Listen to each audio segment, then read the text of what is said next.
Welcome to Declutter for Change, the podcast where we clear the visible and invisible clutter from your mind, body, soul, and home to make room for the life you actually want to live and love. I'm your host, Heather Clark. We are joined by Katrine Horn to explore how to declutter the presence of constant doing and find the stillness needed to follow your true desires. International life coach and TEDx speaker, Katrine Horn helps ambitious women step out of autopilot and into lives and leadership that feel fully aligned. She shows up with the courage and curiosity, whether having tea with a friend or on a TEDx stage, guiding clients to make decisions from confidence, not fear, and live on the edge of what's possible.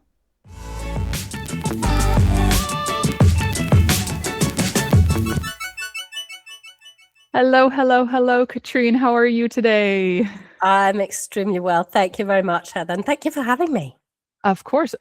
Well, I loved when we connected and stuff and we were chit-chatting and I saw your bio and everything, and what you do and how you help women as well was something that I was like, oh yeah, definitely this is going to be a great conversation. So listeners, absolutely make sure you have your earbuds in, because this is going to be a fantastic episode. So if you can just let our listeners know, how did you get into coaching? How did you get into, life coaching and stuff like that for these women? And did it start with like you were 5 years old and you're like, hey, I want to be a life coach? Or how did it start? Exactly. I was just going to make that joke. But anyway, you stole my thunder. So let me go the long route.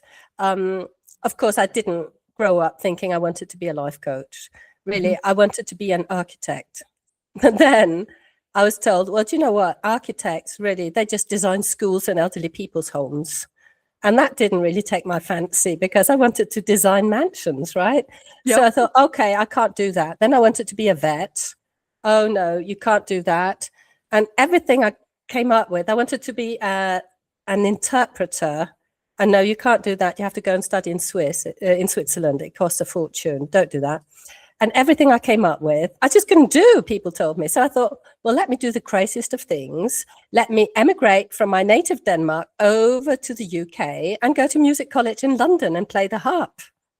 And I just ran with that crazy idea. And I call it crazy because nobody else was playing the harp and nobody else had ever gone from where I was to music college in London.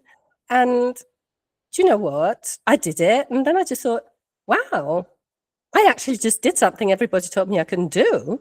And that got me thinking that, well, what if we can actually just go ahead and do what we like in life? What if it works like that? So that really got me thinking when I was a lot older that many people hold themselves back. Like they don't allow themselves to really go for what it is they want in life. So holding themselves back is really so tragic for me to see, that I just started talking to people about, well, look, you actually can do what you want. And this is how you can do it. And if you just think about it like this. And so I was always talking to people about their dreams. And I thought, well, actually, maybe I can come up with a method, or maybe I can help people in a bigger way. And that's really how I got into coaching. That is amazing. What a transition, though, eh? But also what a thing that the listeners can also feel themselves is being told, oh, you can't do that. Oh, no, you should do this instead of that. Oh, do whatever it is, everything else that you don't actually want to do because it makes sense for our family, or it makes sense for, your generation, or you being a female and stuff like that. So kudos to you for doing something that you actually wanted to do and then transforming that into something else, going, hey, wait a second, I can't be the only one like this. No, wait a sec, let me go ask people. And then having that tenacity to do that. So when you find that you're with these women, is there a connection between all of them of how, is it the same thing that they kind of grew up being told what to do and how to work out? And then all of a sudden there was like a time in their life that they're like, wait a second, I don't want this. And then that's where the shift is. And that's why they come to you. Yeah. So I think we're all brought up with an idea of what is possible for us. And so had I known that you could be an interior designer, I think I would have gone for that, because that really speaks to my heart. But I didn't know anybody who was an interior designer. So I couldn't have the idea that I wanted to be one. And so I think we all grow up with a very limited perspective of what is possible, because we look at our parents, their friends, our environment, and then we decide, oh, these are the options. Which one do I want? And then perhaps we've got very caring and loving parents who sort of gently guide us towards what they think is safe for us to do, meaning where we will get the most money, where we'll have the most sort of social approval, like where we will get to a place where they can feel they can be feeling comfort around us, like, yeah, she's in a good place, I can relax. And I think that's really how most of us decide what we want to do in life. I mean, crazy as it sounds. So of course, when you know that there's more, when you get really clear that I'm meant for more, well, then you have to look at, well, what could that more be? And that is where many of my clients get stuck. It's like, well, I don't know. Do you know, Katrina? Could you tell me, please? Oh, do you know, Heather? What's that more for me? What does that look like? Like, what's my purpose? Like, show me. Yeah. And I find that especially lately, and of course, I know with a lot of the clients that I work with, they're midlife. So they've already lived a couple of decades of life at least. And they get to a point where, you know, their kids are usually, like if they have kids, they're usually getting to a point where they're independent themselves, or they're starting to, you know, leave the nest and everything like that. So then it becomes more of like an identity thing for them, that it's like, well, I was their mom, or I was doing that for so long, but now what am I doing? And then it becomes like, okay, but where can I go with this? And I find nowadays, like you can do anything. Like the online space alone is just amazing. And some of the things that I've even seen in schooling now is progressing as well. Not as fast as it could by now, but they're even, you know, giving more of an option, as opposed to, you know, just the doctor, the lawyer, that like what it was back in, you know, our parents' days, where it was, okay, in order to have a good life, you had to be the doctor, the lawyer, the person that was, you know, the big job, the high salary, forgetting that it wasn't just about the money, that it's about the people that you affect. And it's about what does it do for you as well? Like if you don't love what you're doing, why are you doing it? Do you find that that's with a lot of your clients as well?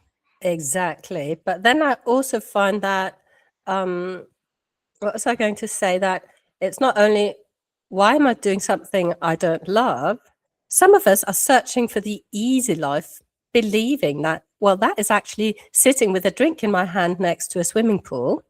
And I think, well, once we've done that for 3 weeks, then we're really done with that. And I think we really want to get on and do something different, right? Use our skills and talents and find out more about who we really are. When I find that I've noticed with a lot of people that I've been watching retire. So like, you know, that was the end goal. You know, you work for so many, you know, decades and stuff like that. And the end goal was retirement. But then they're in retirement and they're like, well, now what? Like, yeah, great. I don't have to work. I don't have to, you know, wake up at 6 o'clock or whatever time in the morning to go do that. But then, you know, after that, you know, 2-3 weeks, they're kind of like, oh, well, now what? Now what do I do? What, like, I'm not working anymore. And that's the identity they've got to release. And I've seen that a lot of people who hit retirement and weeks after, even months after, like they go through a whole entire identity shift, because they're like, this is not how I saw it and what I thought. Like I reached for a goal, I got it, and now that I have the goal, I don't feel satisfied. Like, is that something you've noticed with a lot of the women that you work with? Yes. Is you know, they dream of something so big, so whatever, and then all of a sudden, you know, it's like, okay, they reach for it, they go and they do, and once they get it, there's like, huh, this isn't what I actually expected. Yeah, you described that so well. And what I really find is that coming to retirement is a wonderful opportunity. But really, like one of my biggest luxuries in life is that I don't have an alarm clock. I can get up when I want to. But I've still got a full-time job. Like I'm still working full-time in my business. So if we stop associating work with things we don't want to do, and we associate work with, what am I uniquely skilled to do? What are my talents? And where can I get to exercise those talents? And where can I experience more of the contrast in life, because with my pina colada and the swimming pool, I'm not experiencing a great deal, right? So where can I really feel that I'm part of life? And I think you can only feel that if you are sort of going somewhere, if you are on target, like if you think, oh, this is why I wake up every day. This is what I attempt to do. This is what I'm doing. Like get your idea of purpose from there. And I think the women you just described, they've attached all their value to what they do, and they don't see the value in who they are. And I believe our greatest contribution is in who we are, because what you do for work, many people can do it, but who you are, only one person can be that. So have you noticed with talking about the doing, how these women are, they've based their accomplishments based on what they've done. How do these women, and a lot of them are listening right now, how do they switch from the doing part to the realizing who they are, and they go more from the centered part of who they are? Yeah, so that is not something you can do in an afternoon, I don't believe. No. Listen, some of us are still years later figuring it out. Yes, I'm still figuring it out myself, because being like very ambitious, it was more about how do I make it happen. But if we're willing to recognize that our greatest value is in who we are, then we can start shifting that idea onto quality over quantity. So what if my biggest contribution to whatever it is I want to do in life, what if my biggest contribution is the quality of who I'm being when I show up to do it? What if it's not in how much I get done, but what if it is in nurturing me so much that I show up at my best? So that means something completely different from the let me do all of the things to make this happen. And when you go into, oh, if my responsibility is to show up at my best, I have to make sure that I get the rest I need, that I feel happy and content, that I am fulfilled, that I have fun, that I have connection with people around me, that I feel that I'm living life the way I want it. That is how I get to show up at my best. So it just completely shifts the focus from the amount of doing onto who am I as I'm doing the doing.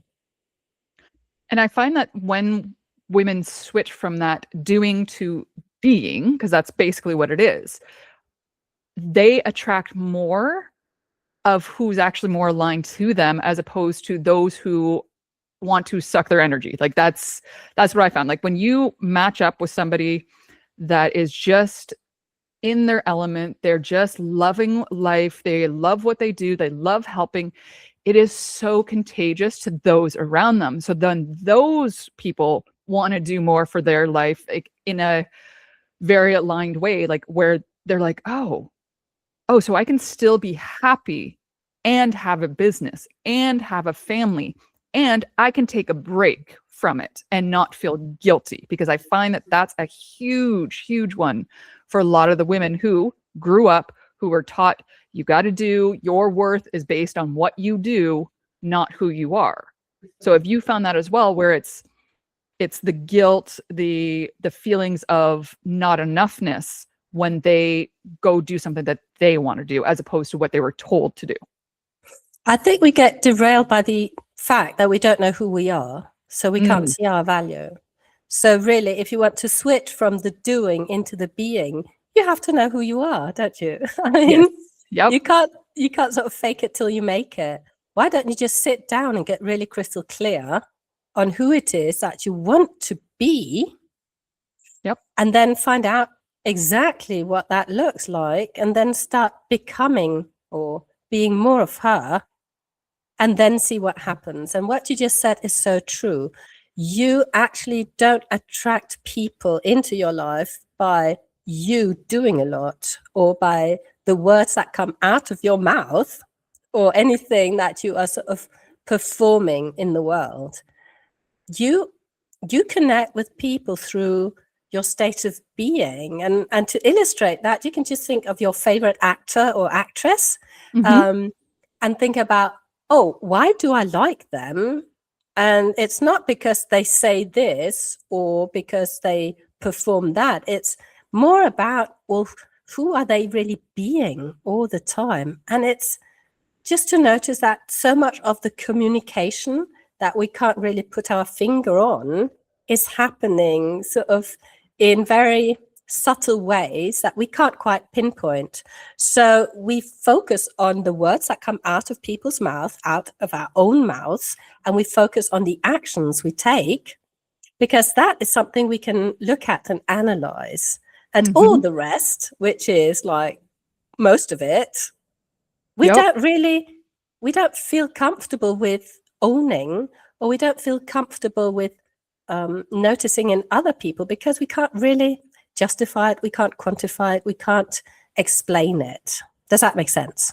Yeah, that makes sense, because it actually brings it to when something comes natural to these women, they think it's natural to other people, but it's not. Like for me, I'm going to put myself in the hot seat here, is decluttering for me and letting go of things and cleaning and organizing, because it came so natural to me. I didn't realize how unnatural it was to everyone else, because I didn't put myself out there with that, because I was like, oh no, this is just something I do. Like literally when I used to, or a lot of the boyfriends I had or whatever, used to joke the fact that they used to, they should piss me off more, because when I'm upset, I cleaned, because that was my way of processing all of the mental and emotional stuff. So for me, knowing that those were connected naturally, and then coming onto the online space and going, oh, this isn't natural for everyone. What I do isn't something that everyone else can do. So a lot of the women find it, well, it's natural to me. So this isn't a talent. Like this isn't, something that, is like playing music. Like that's a talent. That's beautiful.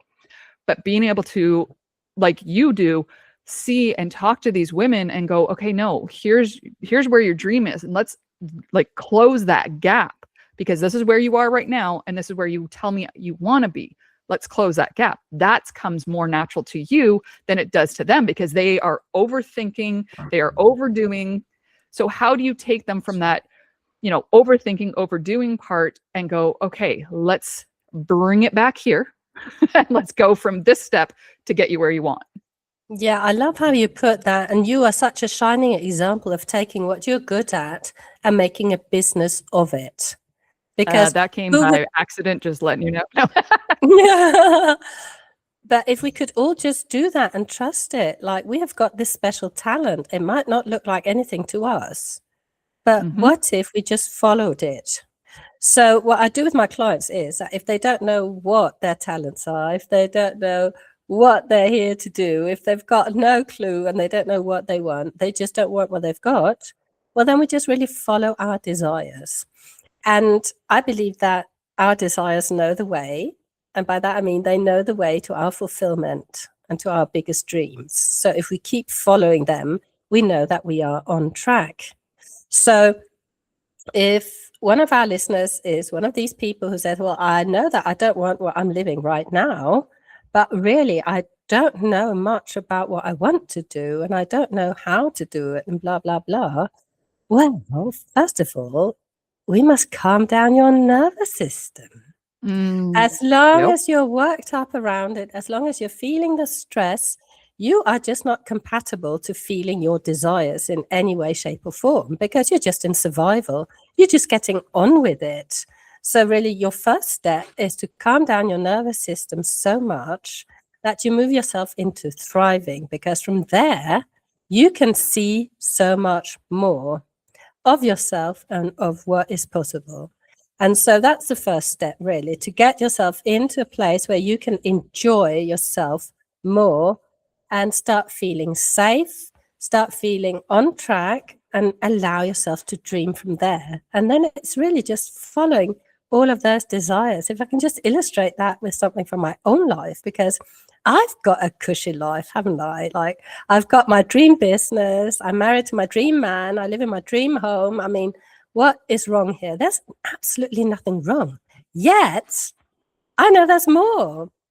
I know that Yep. I desire beauty. I desire to create or curate an environment where I can share the space with other like-minded people. I can host dinner parties. We can share all our deepest thoughts and we can have stimulating conversation.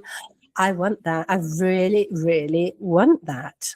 So knowing that, I can just keep taking the action steps, if you want to call them like that, taking the actions towards it. Every time I hear the word chateau, which is just French for castle, I say, oh, that's for me. Let me go there. And so I just keep following like little pebbles on the road.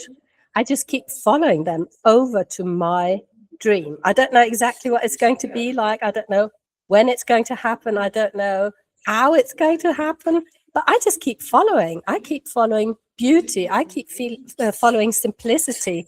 I keep following anything that really lights up my soul. So it becomes extremely simple, really, when you look at it like that. And okay, so is there a part that you had said, so when you follow what, you desire, you follow your thing, there's also a point where I think a lot of the women listening, they try to intellectualize what they do. So instead of just following the feeling, following your gut, they try and say, oh, but that doesn't make sense, or that's not where it should be. So how do you drop down from your head into your body when 90% of your life you've been in your head the entire time? Exactly. And we've been there because it's a protection mechanism. Mm-hmm. Because in our bodies in the real world, on the physical plane, we don't control anything, do we? Like, we can't control other people. We can't control what they say, or we can't control if we get fired from work. We can't control much. If we go into the spiritual realm, like, we don't really control anything there either. So between the spiritual plane and the physical plane, there's a mental plane. And that's where we get to control things. So that feels really good. So that's why many of us are spending a lot of time in that place where we feel in control. So when you're used to, how can I say, experience life through your intellect, well, then you're really cutting yourself off from a lot of the joy in life, because the joy happens on the physical plane. That's where your emotions are. So how you can shift from the mental plane is to open a little bit up to your feelings and becoming more aware of your feelings. So you can start off by naming them. So you're not just staying with your thoughts, you're taking them down a notch into your body and you're seeing, oh, how am I feeling? And the more you start naming your feelings, the more you start being present with them, being able to feel them in your body, the more you normalize it to your subconscious, the more you normalize feeling all of your feelings, the fear, the frustration, the sadness, the joy, the love, all of it, the more you strengthen that normalizing effect, the easier it will be for you to feel all of it. And you no longer have to go and hide in your intellect. Does that make sense? Yes, that makes sense. And I'm hoping that it makes sense for a lot of the listeners, because I know they're probably trying to just intellectualize what you just said as well.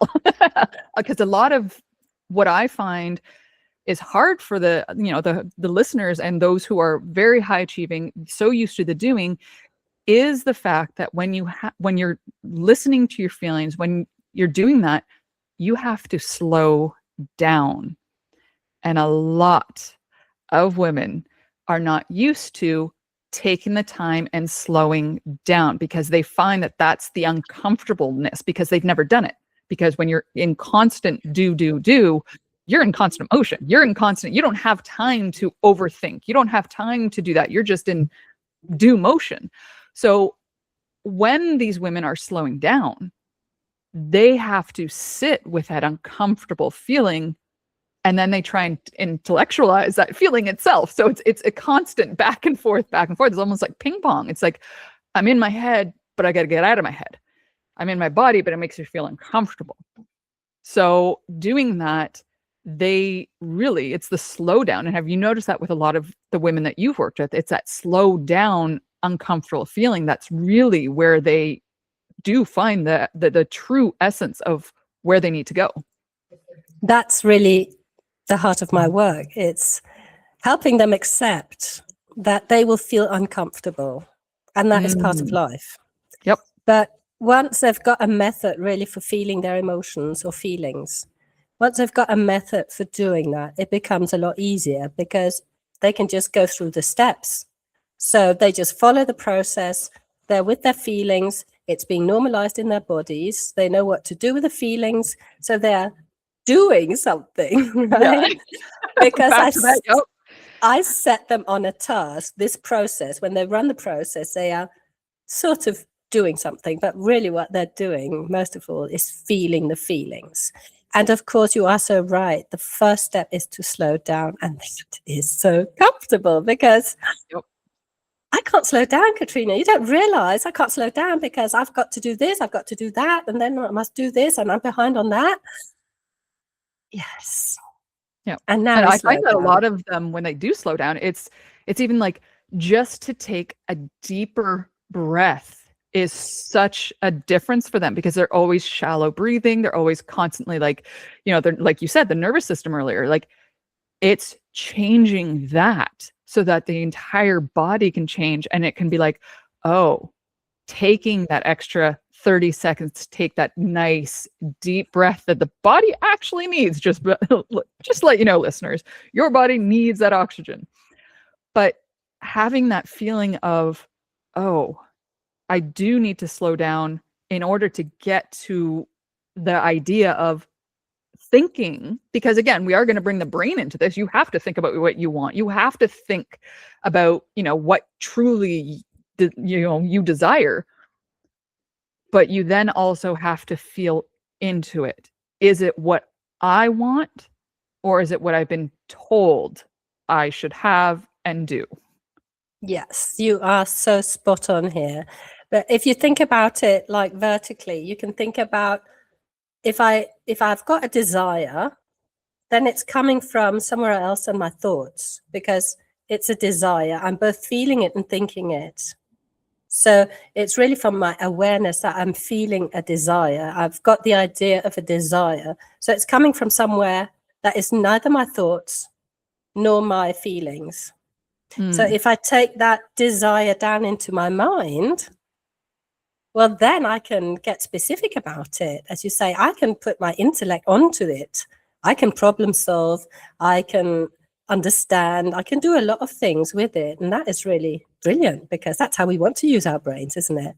And then when I go and take all of that into my emotional body, it will go into blind panic, right? Just like freaked out, listeners. You can't see, but because it's audio only. But yes, it was the body freaking out, and I've seen that happen where like the shaking of like women, like, oh my god, the frustration, because like you said, it's taken into linear, and once it gets to that body, the nervous system is like, this is not what we are used to.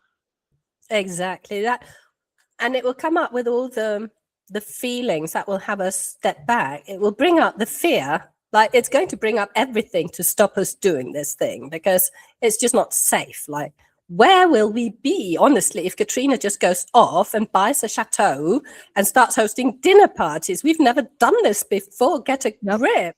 So let's send in the whole show, like all the fear, all the doubt, everything. Just let's overcrowd her with all of these feelings so that she can just stop it. Like, just please stop it. Yeah, so your whole entire nervous system gets overwhelmed, that you're like, never mind, this was never for me anyways. Yes, exactly. Yeah. And that is really where you need a coach, because this is bound to happen at some point, right? Yep. Your nervous system is going to get triggered. And the danger here is that you will talk yourself out of your biggest dreams, out of your real desires. And we don't want that to happen. We really don't. So the fear doesn't mean anything about the realization of your dreams. It's an emotion. It's an emotion. Let's not create meaning out of an emotion. It doesn't have any. It only has the meaning that you decide to put on it. So let's really observe this very carefully, and let's not have it run away with us. That is awesome. That right there, I'm sure a listener just went, oh my goodness. That's exactly what I've been doing. I have been allowing that no matter what it is, I've gotten so overwhelmed. And then I leave it like, oh no, it's not my dream. Never mind, forget it. It's too hard. But the thing is anything you want and you truly desire and you truly like, okay, that is for me, it's not going to be easy. There are going to be ups. There are going to be downs. Like we're entrepreneurs and stuff like that. We're in the online space. There are ups, there are downs, there are everything. But knowing that this is what we want and we want to help these women, you want to get the chateau, you want to have those dinner parties. Okay, you may come into a time where something happens and it's like, oh, it's a little bump in the road. But because that desire was so much stronger than the bumps in the road, you're like, nope, I'm good. You've reset your nervous system. You're like, we've been down here before. We've got this. We can continue on. And you continue on. And then you surprise yourself with the amount of things you can actually do once you get past those hurdles. And once you get over them in the sense of, okay, I now just trained my body and my nervous system that I can do hard things. Therefore, I can still do hard things and enjoy it. The two can coexist. Bingo. Yes, the two really can coexist. And can I also add to that, you can have two contradictory emotions at one moment. Absolutely. You can hold more than one emotion. So you can hold fear and excitement. Mm-hmm. Which a lot of people say are give or take about the same feeling anyways. It's just a matter of how do you intellectualize them? Like you have fear, like people who go on to stage and go to have a speech or anything like that have that fear, but also it's the same emotion and the same level and energy as excitement. So if you just twist that around and say, okay, yeah, the fear and excitement, I'm actually excited to go and talk in front of these people, as opposed to I'm afraid that I'm going to screw this up. So it's just like a quick little tweak in certain things that can change the outcome. Exactly. It's really how you choose to see it. But what about you going on to speak on a stage with the fear? What's wrong with that? Why can't it come with you? Why do you have to believe that it's sort of mutually exclusive, that you can't have the fear and enjoy something? I mean, think about it. All these sort of sports that are becoming so popular where you go and do life-threatening things, really, I would say, like bungee jumping, like, well, why are you doing that? It's not so that you can get lost in fear, is it? It's so that you can get a boost from having felt the fear and done it, and then feel the elation of having done it, I believe. Mm-hmm. I'm not going to ever bungee jump. That's one thing. But skydiving was one thing that I was like, oh, maybe. But then I had kids and I'm like, okay, if something happens when I skydive, I don't want to leave my kids by themselves. But that's the thing. It's like, we don't do it because we're like, oh, I want something that I'm really fearful of.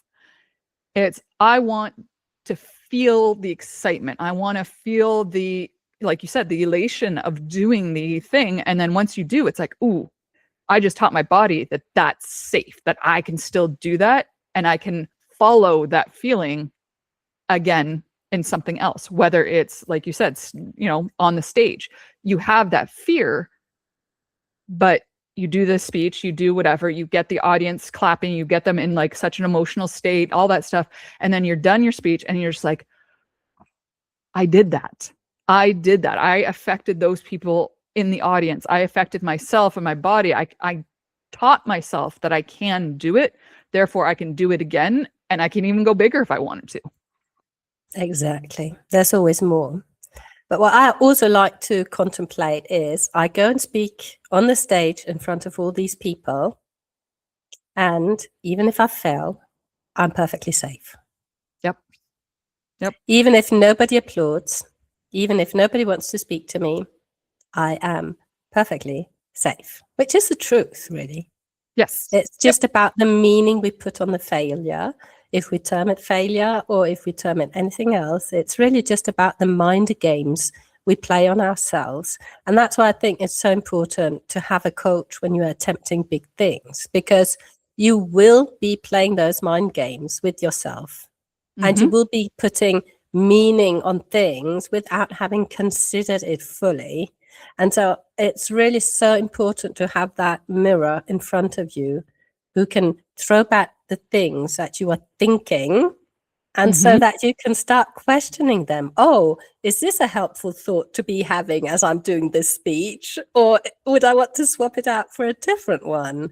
And you've got so much power, is really what I want our audience to remember. You've got so much power in just your thoughts and who you believe yourself to be. So what about you putting more of your energy on that instead of the actions you take? What would change then? Well, and the other thing too, I've read many times, and I've worked with seniors on the side, and I've volunteered with seniors. And you want to also ask yourself, at the end of my life, did I do something that was true to my heart, my desires?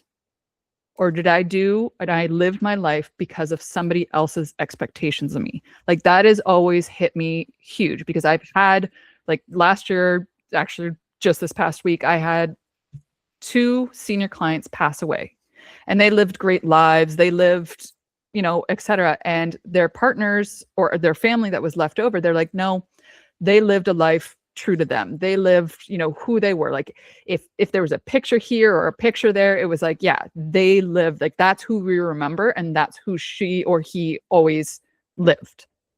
And so that's also something that I want the listeners to think about too, as they're going through this and figuring this out. If they're, you know, going from the doing stages to the feeling, to the what do I actually want, think about even just 10 years. If the end of your life is too far away, et cetera, and you can't really fathom that, just even 10 years from now, if 10 years from now, I'm doing exactly what I'm doing today, am I going to be happy with the way I've lived my life so far?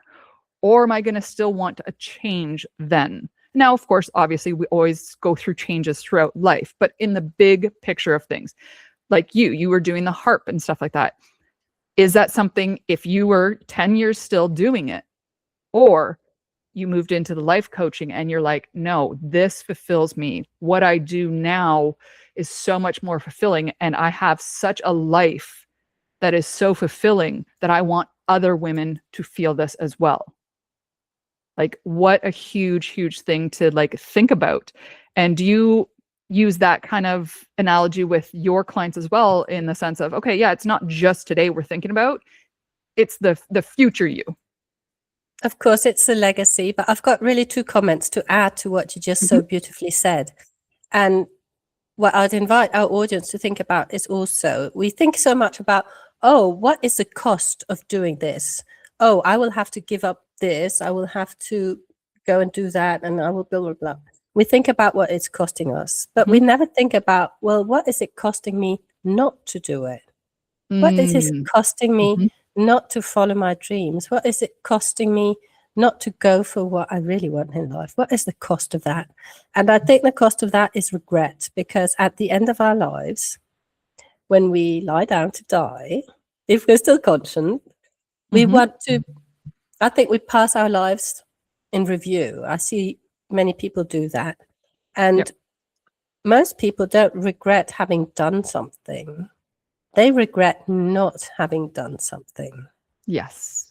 And if we can just bear that in mind, right now, I'm so busy thinking about my children, my work, my house, my spouse, all of that. I'm so busy thinking about that, living up to expectations and making sure that I do my part.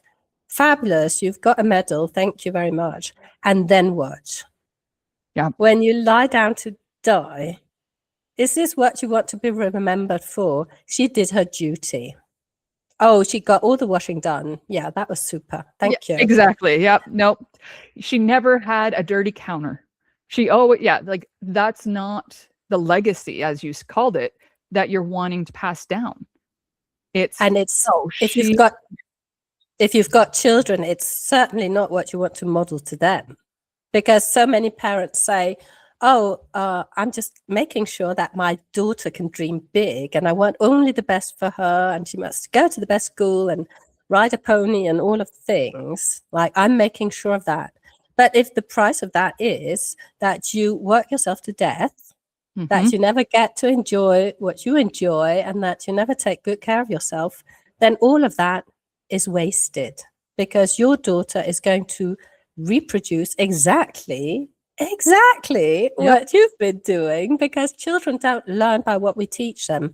They learn through what we model to them.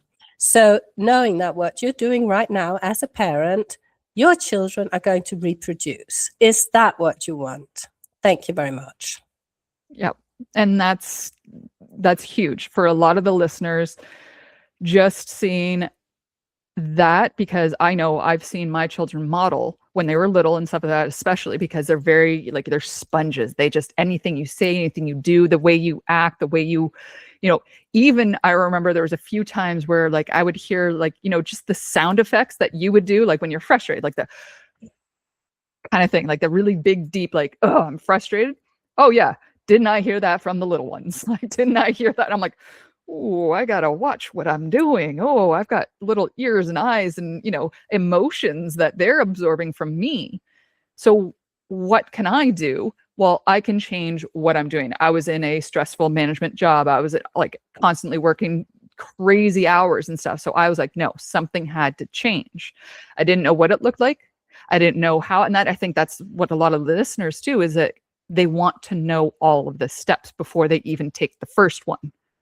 And it's so difficult for them to do things still without knowing all and going with, so this is what might be able to help you if you're thinking, oh, I don't know all the steps. It's like, you only need to know the first step, or you have to choose the first steps, because the truth is, getting you from where you are now to where you want to be, there are 1,352 ways, and you must find one of those.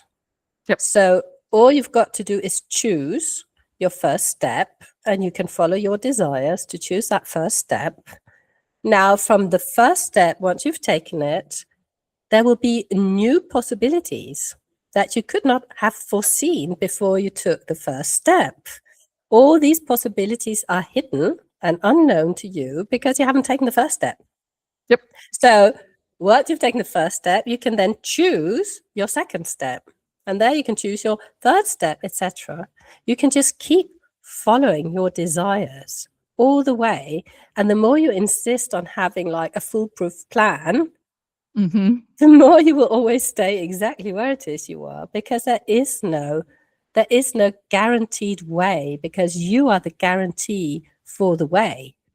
It's not the other way around. So you can't apply how I got to my dream. You can't apply that to your life, because it just wouldn't make sense. It wouldn't be you. It wouldn't be your natural essence. It wouldn't be your choices. So there is no sort of, I know you normally say cookie cutter method, but it's really about, there is no blueprint for it. And so again, about your nervous system, if you can calm down your nervous system enough to admit that there is no blueprint, and there are 1,552 ways of getting there. If not more, yes. And you must just choose one. Yep. And then take it from there. And it's the action. And, you know, as much as, you know, our listeners love action, then take the action, that one step. That's the action you take. You don't have to put the whole entire plan in place before you even take an action. Because as you said, that action can change. A year from now, something in life can switch things off where it's like, oh, now I choose a different step. I choose a different path. And that's the joy about the things that we do for our clients, is no matter what you're doing, no matter what change happens in the world, in your own life, in your family, it's going back to just make that first step. Just make the next step that your nervous system, your desires truly want. And then from there, then we move to the next one. Then we move to the next one. But nothing happens with just intellectualizing things. You have to take the action. the one thing you can be certain of, as long as it's in your brain and it stays in your brain, nothing will ever happen. Nothing will change, Yep. right? You have to bring it out. And I like to think about embodiment, and that's really good for the doers, because they can start getting really busy about embodying the person who's going to do it, right? So that's again about taking those minute actions every day, preferably just a little bit, to shift who you believe yourself to be. So it's getting clear on who you want to be and finding out, well, what's different between her and me? And then just practicing becoming her more and more, or being her more and more, whatever you prefer. And it's really about creating the psychological safety before you take the action, so that you won't end up in a panic and you won't end up self-sabotaging and feeling so safe, even with a possible failure in front of you. And then just taking yourself through those steps, keeping believing that this is exactly where you're meant to be, that this is all going to work out. It might not look how you wanted it to, but it's all going to work out. And anyway, whatever we can imagine in our limited mind is always going to be subpar to what is actually possible. So I just don't think we can dream big enough. That is a perfect segue to me asking my 4-pillar finish for all of my guests. And with, when a woman comes in and was like, okay, this is not what I thought my life was going to be. This is not what I want. I'm feeling that, it's that feeling, the mental, the body, and everything like that. What are steps that they can do for their mind, their body, their soul, and their home in order to make those changes, even a small little thing that they can take today and adjust in their life for those 4 pillars? So for the mind, I would recommend that you stop sweeping things under the carpet. Meaning that you can take them out and look at them, even if you don't enjoy looking at them. But this awareness, from awareness, you can go to acceptance. And that's really a good place to start. So stop sweeping your mind things under the carpet. Yep. Take them out and look at them. I would say then for the soul, it is to take out your dreams, dust them off, see how you can feel your way to them through your desires. So let it unfold organically and keep telling yourself, I will follow my desires. And just keep following your desires. They will take you to where you want to be. Beautiful. Yep.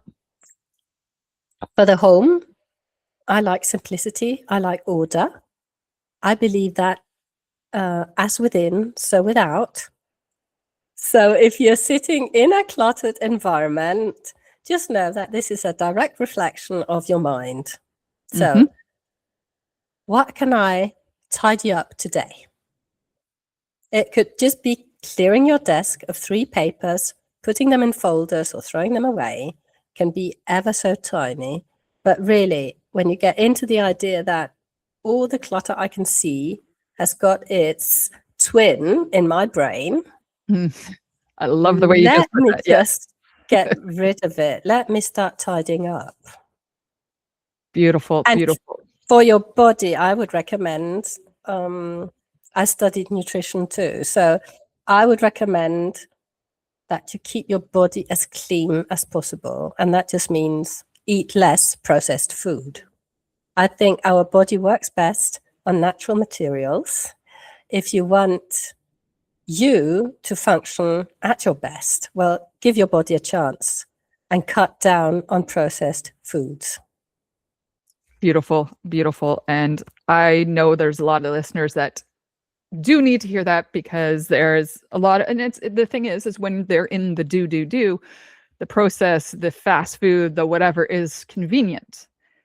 Well, it's choosing to be a little bit uncomfortable with preparing the food, the unprocessed stuff. And yeah, so that was a fantastic segue. And I love those tips for everyone listening. And some of those tips I will use as well, because yes, there are times where I'm doing and I'm like, maybe I don't want to actually cook dinner, but then I think about the same thing as no, how are you feeling? Not only myself, but my children as well. So again, it goes back to the, they're watching you, they're seeing, and they're acting the way. So if I'm constantly eating processed or I'm constantly doing that, obviously they are going to as well. That's going to be their normal. I want to change that.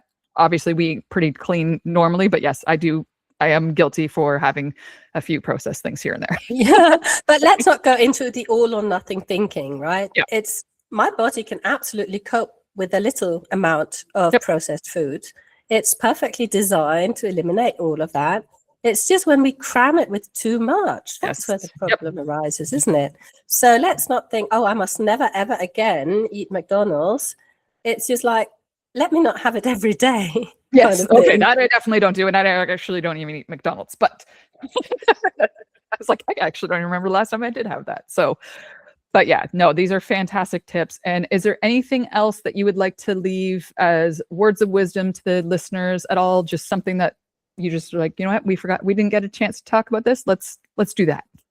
I would just say, keep trusting your desires. They know the way. Beautiful. Beautiful. Well, thank you so much, Katrine, for coming on. This has been a fantastic. I know that a lot of the listeners are definitely going to be taking notes and re-listening to this episode alone. Thank you so much, Heather, for having me. And thank you for all your good work. Oh, thank you.